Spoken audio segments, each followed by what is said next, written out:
జై గురుదేవ్. ఓం శ్రీ సాయిరామ్. దివ్యాత్మ స్వరూపులారా,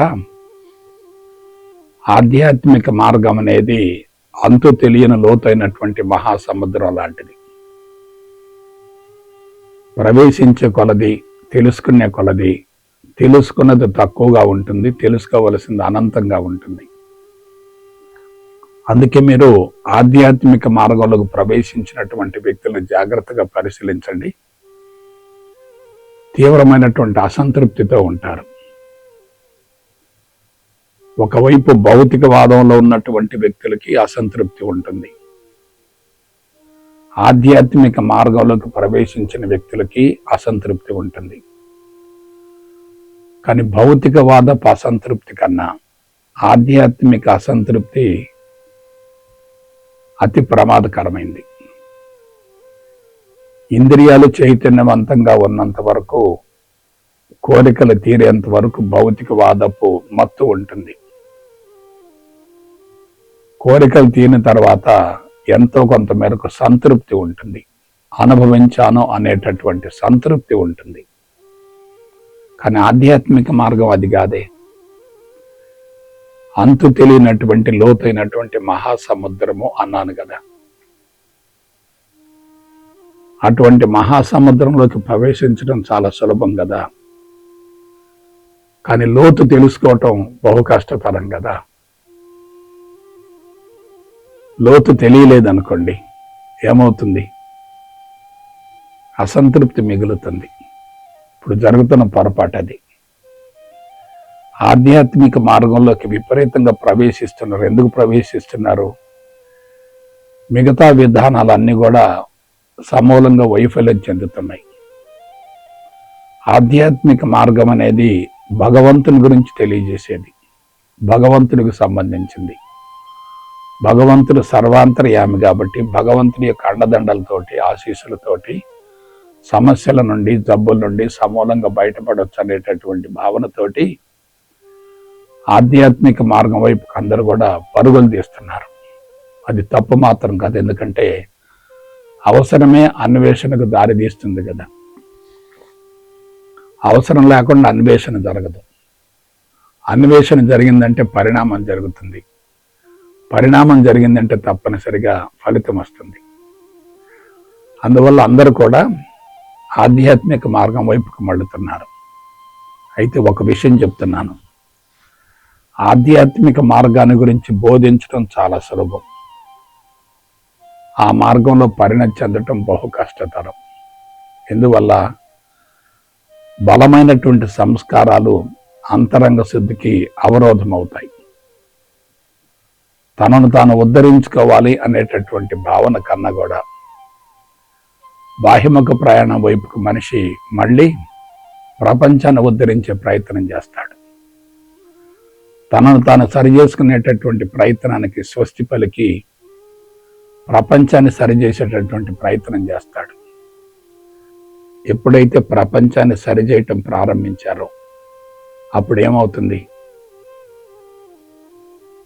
బాహ్యముఖ ప్రయాణం ఇంకా పెరుగుతుంది కదా. మరొక విషయం చెప్తున్నాను. ప్రపంచం సరికాదు.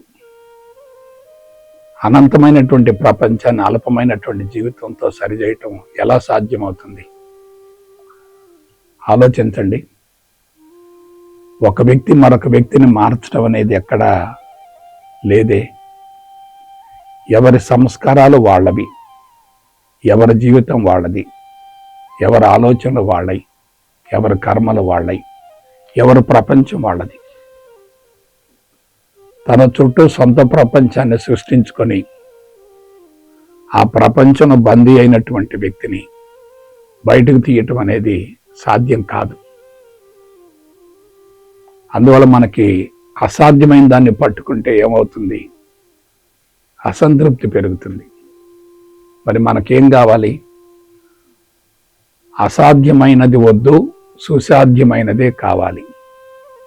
సుసాధ్యమైనది ఏమిటి? తనను తాను ఉద్ధరించుకోవటం. అయితే ఇక్కడ ఒక విషయం చెప్తున్నాను, శ్రద్ధగా విశ్లేషించుకోండి. అంతర్ముఖ ప్రయాణం ఆత్మస్థితికి చేరటం కూడా అసాధ్యమే. ఎందుకంటే ఈ సంస్కారాలు ఎప్పటి నుంచో ఉన్నాయి. మనిషిలో ఉన్నటువంటి సంస్కారాలు ఈ జన్మకు సంబంధించినవి కాదే, కొన్ని జన్మలుగా సంక్రమిస్తూ వస్తున్నాయి కదా. అందున చెడు సంస్కారాలు లోతుగా, బలంగా, భారంగా రికార్డ్ అయి ఉంటాయి కదా. ఉపరితలంలో ఉన్నటువంటి సంస్కారాన్ని కరిగించుకోవటం చాలా సులభం. లోతుగా, బరువుగా, భారంగా రికార్డ్ అయి ఉన్నటువంటి సంస్కారాన్ని వదిలించుకోవటం చాలా కష్టతరం. అసలు సంస్కారం ఏర్పడటం చాలా సులభం, ఆ సంస్కారాన్ని కరిగించుకోవటం బహు కష్టతరం. అందున ఉత్తమ సంస్కారాలు త్వరగా కరిగిపోతాయి, ఎందుకంటే అవి అనుభూతిని కలగజేస్తాయి. అదే చెడు సంస్కారాలు అయితే అవి ఏర్పడటం చాలా సులభమే, కానీ కరిగిపోవటం, తొలగిపోవటం బహు కష్టతరం. దానికి ఏం చేయాలి? లోతైనటువంటి కసరత్తు జరగాలి, శాస్త్రీయత ఉండాలి, సాంకేతిక పరిజ్ఞానం కూడా ఉండాలి.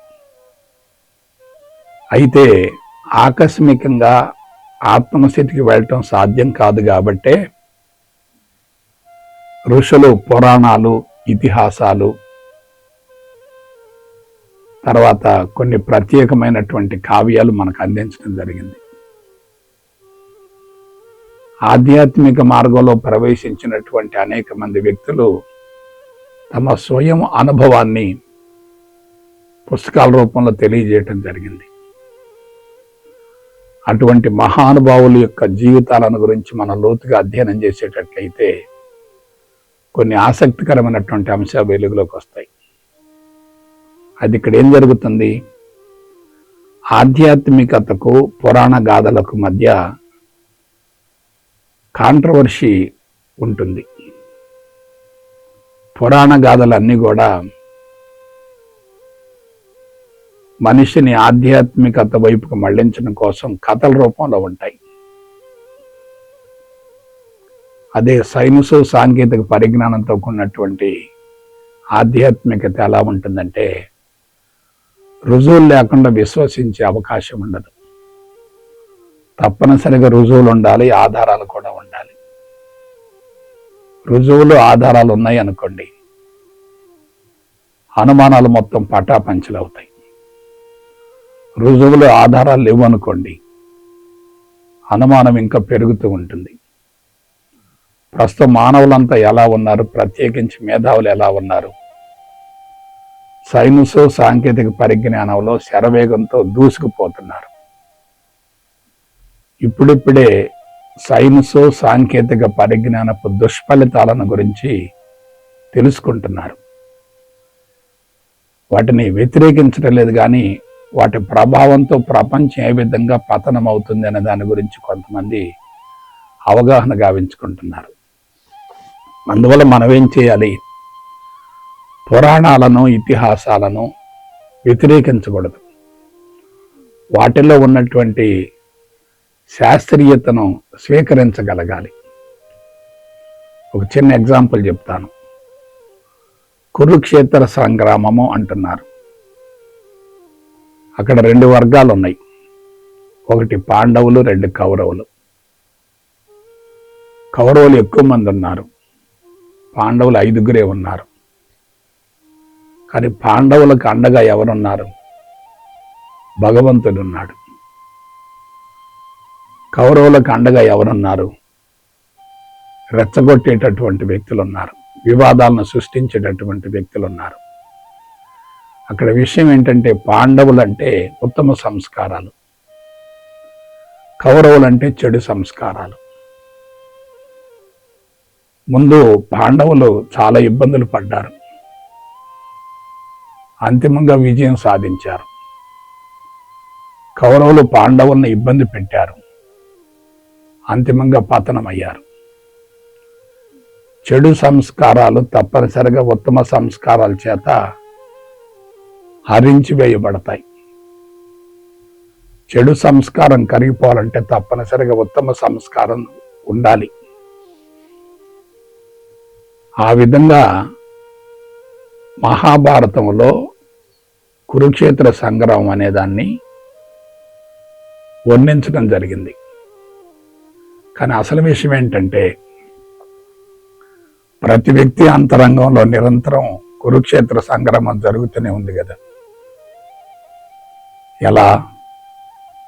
మనిషి మానసిక స్థాయిలో ఉన్నప్పుడు చెడు సంస్కారాల మోతాదును పెంచుకుంటాడు. మనిషి మానసిక స్థాయిలో ఉన్నప్పుడు చెడు సంస్కారాల మోతాదును పెంచుకుంటాడు. వాటిని తొలగించడం కోసం బుద్ధిమట్టాన్ని ఆశ్రయిస్తాడు. బుద్ధిమట్టంలో ఏముంటుంది? ఎలా ఉండాలి, ఎలా ఉండకూడదు అని ఉంటుంది. ఎలా ఉండాలి అనేది ఉత్తమ సంస్కారం, ఎలా ఉండకూడదు అనేది చెడు సంస్కారం. బుద్ధిమట్టంలో ఉన్నటువంటి వ్యక్తులకి విచక్షణ ఉంటుంది. మానసిక మట్టంలో జీవించేటటువంటి వ్యక్తులకు విచక్షణ ఉండదు. ఎప్పుడైతే విచక్షణ ఉంటుందో చెడు ఉండకూడదు అనుకుంటారు, మంచి మాత్రమే ఉండాలి అనుకుంటారు. కానీ అక్కడ చెడు ఉందిగా, మరి దాన్ని ఏం చేయాలి? అణిచివేయాలి. బహిర్గతం కానేయకుండా దాన్ని తొక్కి పట్టాలి. అణిచివేసే కొద్ది దాని తీవ్రత ఏమవుతుంది? ఇంకా పెరుగుతూ ఉంటుంది కదా. ఆలోచించండి. అణిచివేసే కొలది దాని తీవ్రత ఇంకా పెరుగుతూ ఉంటుంది కదా. ఏదైతే మనకు అవసరం లేదో దాన్ని తొలగించుకునే ప్రయత్నం చేస్తారు. ఏదైతే అవసరమో దాన్ని పెంపొందించుకునే ప్రయత్నం చేస్తారు. తొలగించుకునే ప్రయత్నంలో దాన్ని అణిచివేస్తారు. బయటకు కనపడకుండా దాన్ని మేనేజ్ చేస్తూ ఉంటారు. ఒక విషయం చెప్తున్నాను. మంచి వ్యక్తిగా జీవిస్తే ఎలా ఉంటుంది? మంచి వ్యక్తిగా నటిస్తే ఎలా ఉంటుంది? మంచి వ్యక్తిగా నటించడం అంటే అంతరాత్మను చంపుకోవటమే కదా. మంచి వ్యక్తిగా జీవించడం అంటే లోపల మంచుండి బయటకు మంచిని వ్యక్తీకరిస్తూ ఉంటే ఎలా ఉంటుంది? సహజంగా ఉంటుంది కదా. సహజంగా ఉన్నప్పుడు శక్తి పెరుగుతుంది కదా. ఎప్పుడైతే మంచి వ్యక్తిగా నటిస్తున్నారో శక్తి హరించుకుపోతుంది కదా. ప్రస్తుతం మేధావులంతా కూడా ఎలా ఉన్నారు? లోపల తమో రజోగుణ సంబంధమైనటువంటి చెడు సంస్కారాల మోతాదు విపరీతంగా ఉంది, చాలా ఎక్కువగా ఉంది.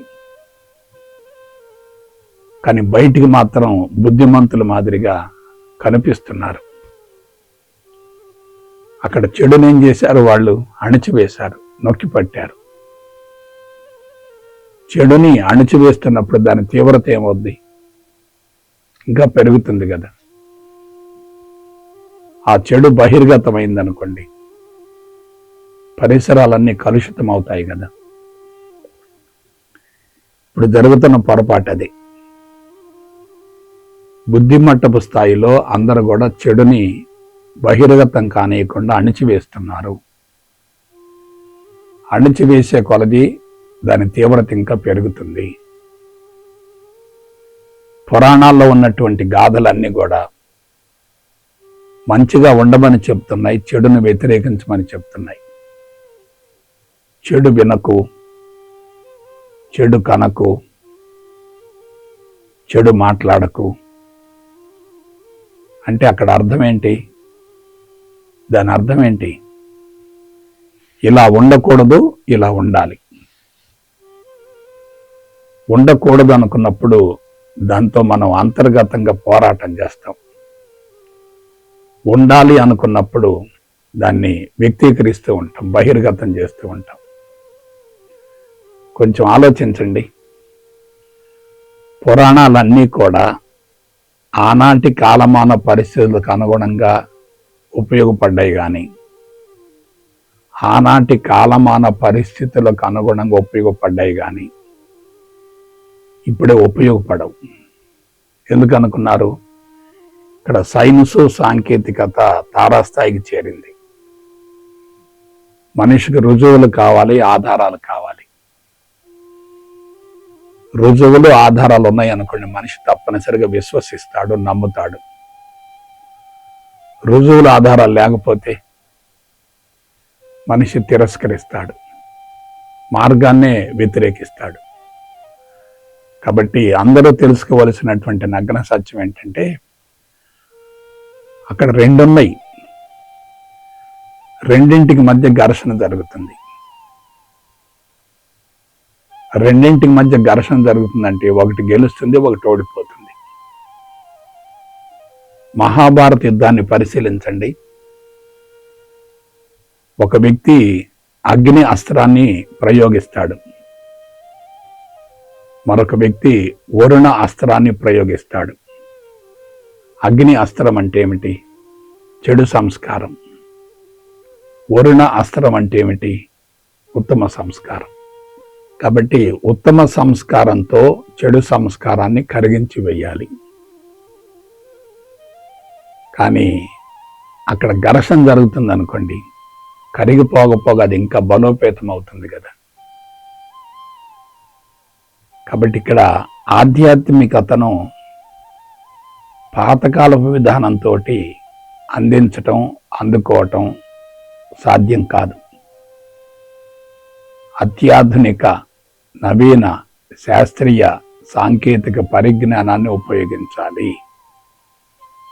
ఇది అందరూ తెలుసుకోవలసినటువంటి నగ్న సత్యం. నేను ఒక చిన్న ఎగ్జాంపుల్ చెప్తాను.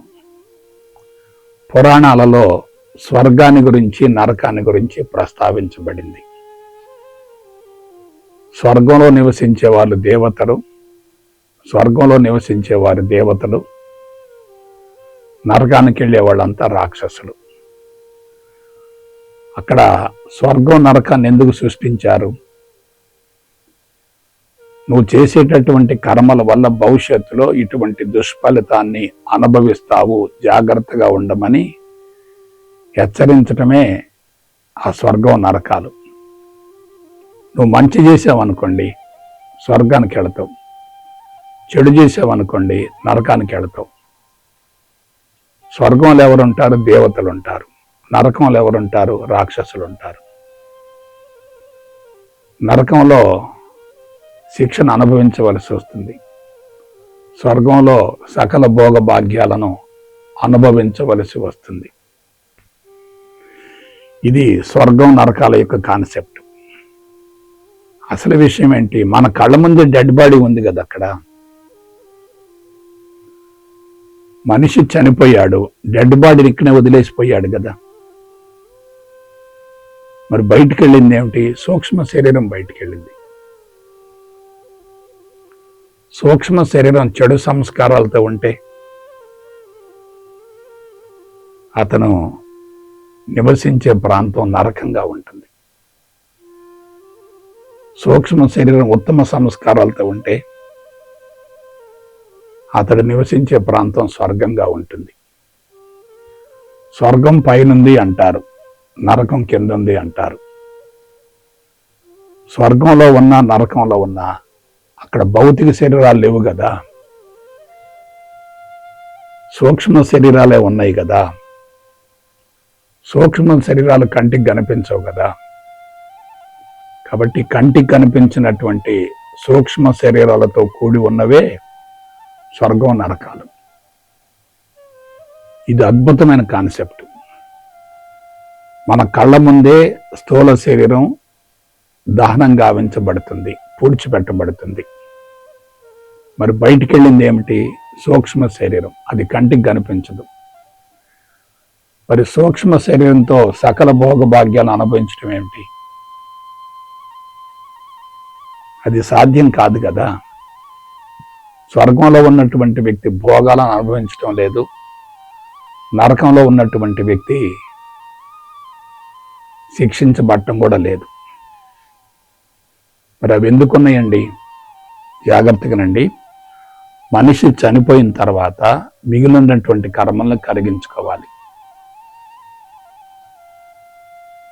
ఉత్తమ సంస్కారాలతో కూడినటువంటి వ్యక్తి సూక్ష్మ శరీరం బయటికి వెళ్ళిన తర్వాత వెంటనే శరీరం యొక్క అవసరం ఉండదు. అందువల్ల కొంతకాలం భూమండలం అంతా సంచరిస్తూ ఉండవచ్చు. అదే చెడు సంస్కారాలతో ఉన్నటువంటి వ్యక్తి మరణించాడు, సంస్కారాలు ఇంకా మిగిలి ఉన్నాయి. వాటిని నెరవేర్చుకోవాలి. తప్పనిసరిగా ఏం కావాలి? శరీరం కావాలి. శరీరం లేదనుకోండి, అది యాస్ట్రల్ బాడీగా రూపాంతరం చెంది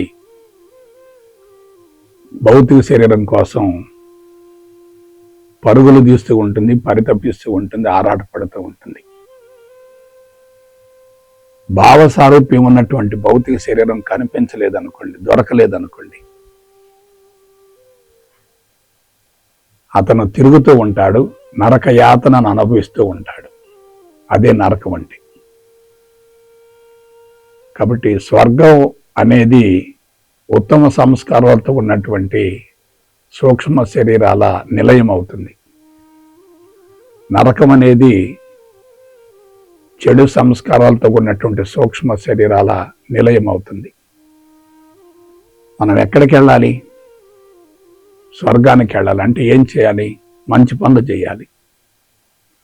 మంచి పనులు చేసినటువంటి వ్యక్తులేమో స్వర్గానికి వెళతారు.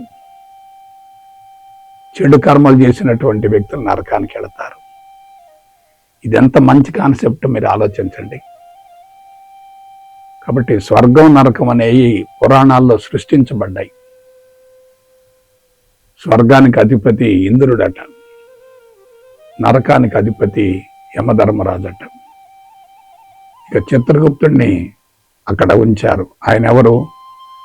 చిత్తాన్ని గురించి తెలియజేసేటటువంటి వ్యక్తే చిత్రగుప్తుడు. అంటే పాపాల పుట్టన మొత్తాన్ని తెలియజేసేటటువంటి వ్యక్తే చిత్రగుప్తుడు అవుతాడు. ఇదంతా నేను ఎందుకు చెప్తున్నానంటే, ప్రతి పురాణ ఘట్టం వెనుక లోతైనటువంటి వేదాంత సారం ఉంటుంది. దాన్ని తెలుసుకోకపోతే మనిషి మిస్లీడ్ అయ్యే అవకాశం ఉంటుంది. అందుకని వాటిని తప్పనిసరిగా శాస్త్రయుక్తంగా అవగాహన గావించుకొని స్పష్టతను ఏర్పరచుకుంటేనే అంతరంగం శుద్ధి అయ్యే అవకాశం ఉంటుంది. కాబట్టి పురాణ ఘట్టాలు కానీ పురాణ గాథలు కానీ మనిషిని మంచి మార్గం వైపుకు మళ్లించడం కోసమే అందించబడ్డాయి తప్ప అవి వక్రీకరించబట్ట మాత్రం కాదు. వక్రీకరించబడితే కాన్సెప్ట్ దెబ్బతింటుంది. ఉన్న విషయాన్ని ఉపమానంతో తెలియజేస్తే ఆ కాన్సెప్ట్ త్వరగా అర్థమవుతుంది. కాబట్టి నా సలహా ఏమిటంటే, ఆధ్యాత్మిక మార్గాన్ని శాస్త్రయుక్తంగా సాంకేతిక పరంగా అవగాహన గావించుకుంటే అద్భుతమైన ఫలితం వస్తుంది. అందులో ఎటువంటి సందేహం లేదు. అలా కాకుండా ఎవరేం చెప్పినా గ్రుడ్డిగా నమ్మేటట్లయితే ఫలితం రాకపోగా మనిషి ప్రమాదంలో పడతాడు. మార్గంలోకి ప్రవేశించకపోయినా పర్వాలేదు, ప్రవేశించి నష్టపోతే అది ప్రచారం అవుతుంది కదా. చెడు తొందరగా ప్రచారం అవుతుంది, మంచి తొందరగా ప్రచారం కాదు. ఆ చెడు ప్రచారం కాకుండా ఉండాలంటే మనం ఏం చేయాలి? శాస్త్రీయతను అనుసరించాలి. శాస్త్రయుక్తమైనటువంటి విధానాలను అనుసరించాలి. లోతుగా విశ్లేషించుకునే కొలది సొల్యూషన్ లభిస్తుంది. లోతుగా విశ్లేషించుకునే కొలది తప్పనిసరిగా సొల్యూషన్ వస్తుంది. లోతుగా విశ్లేషించుకోకుండా ఉపరితలంలో గనక చూసేటట్లయితే సొల్యూషన్ రాకపోగా అనుమానం పెరుగుతుంది. కాబట్టి నా సలహా ఏమిటంటే, స్వర్గం లోపలే ఉంది, నరకం లోపలే ఉంది. నీ మేధస్సే నీకు భగవంతుడు, నీ చిత్తమే నీకు గురువు అవుతాడు. కాబట్టి స్వర్గం నీలో ఉంది, నరకం నీలో ఉంది, వైకుంఠం నీలో ఉంది, కైలాసం నీలో ఉంది, అదృష్టం నీలో ఉంది, దురదృష్టం నీలో ఉంది. నీ మేధస్సే నీకు భగవంతుడు. అండపిండ బ్రహ్మాండం అంత అంతరంగంలో ఉన్నప్పుడు బాహ్య ప్రపంచాన్ని గురించి ఆలోచించవలసినటువంటి అవసరం ఏమిటి? స్వర్గం నరకాలు నీలో ఉన్నాయి, మంచి చెడులు నీలో ఉన్నాయి, లాభం నష్టం నీలోనే ఉంది, అంతా నీలోనే ఉంది కదా. ఆ విధంగా నిన్ను నువ్వు ఉద్ధరించుకోగలిగితే నీ జీవితం నందనవనం అవుతుంది, స్వర్గం అవుతుంది. అందులో ఎటువంటి సందేహం లేదు. జై గురుదేవ్, జై గురుదేవ్, జై గురుదేవ్.